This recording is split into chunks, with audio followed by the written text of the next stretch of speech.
Why, hello, my loves, and welcome back to Spook Manor. Are you here for yet another tantalizing tale? Well, you're in luck, for you see, I have only just returned from New Jersey, where I was visiting a dear friend who searches the roadways for a lost love and a future that went unfulfilled. It is here that I will share with you her poor decisions and disastrous implications in hopes that you too will not make her same mistakes. Would you care to join me for yet another morbid walk down memory lane?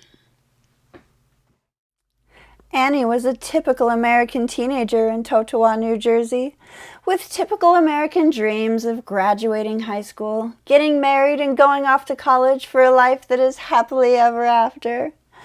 Though her dreams were intricately planned in grave detail, her heartfelt desires weren't necessarily shared by her high school sweetheart, Hank.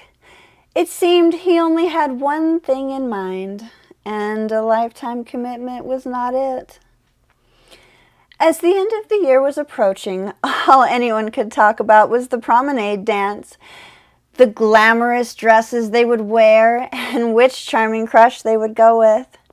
Annie had already bragged to everyone about how devoted Hank was to her, and how she would show them all on prom night the extent of his devotion. She shined with confidence, knowing this was the moment to make all of her dreams come true. Almost like blackmail, she offered to fulfill his every teenage desire, were he to comply with her plans. And to further reinforce her point, she chose a flowing white ball gown, similar in detail to a wedding dress, in order to send her message loud and clear.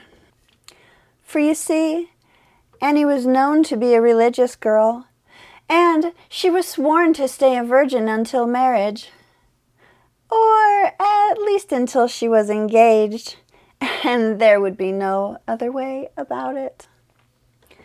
Sitting high upon the mountain top and watching the twinkling lights of the small town below, Annie couldn't wait to tell her friends the next morning about how Hank had proposed to her in such a magical setting after such a perfect night at prom. As they kissed passionately in the heat of their surroundings, Annie suddenly stopped Hank to remind him stubbornly of her ultimatum. And it was then that Annie realized Hank had no intentions of going along with her plan. The result? A lover's quarrel. Upon the realization that they would not find common ground, and facing the embarrassment of having to tell her friends once again that he would not commit, Annie exploded in a fit of rage, like she always did. And as always, she stormed out of the vehicle. After following her with pleas for several minutes, he gave her one last chance to get back in the car. A stubborn spirit, she refused to listen to him, until finally Hank sped off, leaving her in a storm of dust in his wake. He left her stranded, there upon the mountain top, all alone in the darkness. Annie began making her way back down the winding road, following Hank's trail. Surely someone will come and rescue me, she worried to herself. However, she knew that prom had been over for about an hour now, and it was highly unlikely that anyone from her school would be in the area this late at night. The ominous canopy above only made the road seem darker, and noises in the brush shook her nerves. Trying to ignore the rustling, she began to vent the night's frustrations out loud, in hopes of scaring off any animals that might be on her tail. The night grew colder, and she began to shiver. It was a sudden loud snap in the trees that made her increase her pace, which was treacherous to her ankles in those tall high heels. Having reached the end of the road, she came upon a familiar street known as Riverview Drive. The road had deep drop-offs into the river on one side, and steep woodland on the other. She knew that if she could just make it past those two sharp turns ahead, there would be a better chance that someone might see her and could help. The cold and fear made her fingers grow numb. Her breath labored with shooting pains as she felt a sharp point begin to grow in her side from lack of oxygen. She could feel eyes on her back and had a sudden feeling that she was being followed by something in the dark forest. Panic was starting to set in, and her eyes feverishly searched for some sign of streetlights from the cemetery on the road ahead. Finally, Annie made it to the second curve. Between the obscure hope of finding security at a cemetery and the fact that her mind was tricking her into believing that a mountain lion or wildcat was on her trail, she began to run. "Oh, thank God!" she screamed as she ran fast down the center of the twisted road. There were lights through the trees, and she knew she would make it just past the turn in a matter of moments. Hope filled her heart, and a loud swooshing sound filled her ears. But the lights she saw were not from the street or the cemetery.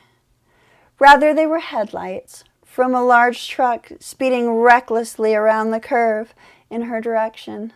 In a split second, Annie was ripped apart under the truck tires and dragged 50 feet before being thrown out the back end and into the cold metal guardrail.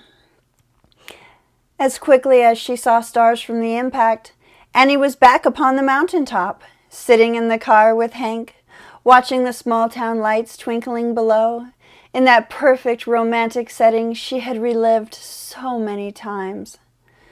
Again, Hank and Annie were fighting.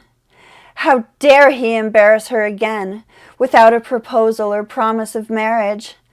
What would she tell her friends? As always, she stormed out of the vehicle and made her way back down the mountain after refusing to get back in. Why must we go through this again and again, she thought, night after night after night? For decades, the legend of the ghost of Annie's Road has been retold, particularly among small-town teens seeking a midnight thrill. Some even theorizing that she may be the ghost of a scorned bride, as they exaggerate their personal, terrifying experiences of having seen her. I should warn you, though, if you plan to visit this tortured soul, beware. For she is known to be quite the vengeful spirit, as she has taken many lives along her sacred asphalt ground. This is based on the countless reports that she will often appear with a grotesque face, reflective of her tragic demise in your rearview mirror, purely to frighten the hell out of you. Storytellers would argue that perhaps she is not angry at all. Rather, she is only trying to prevent her untimely death once more. This is based on the many claims that an invisible force will often grab the steering wheel from their hands, causing disastrous wrecks, while others have claimed to swerve off the road upon seeing a strange woman in white suddenly appear out of the misty fog. Occasionally, unexpected yet compassionate travelers will find the young lady walking sorely down by the roadside and would slow to offer her a ride, only to find that she would disappear as suddenly as they would stop their vehicle. But no matter what the locals whisper or how her story is told, the only truth that remains is that Annie relives her tragic death, night after night, in an endless search to reclaim her long-lost dreams. So tell me, my loves, have you met the ghost of Annie? Do you live in Totowa, New Jersey, and plan a visit? If so, please give her my respects and comment down below. And like and subscribe for more fictional stories that are often of actual urban legends and sometimes have historical reference. See you next week, and have a good night.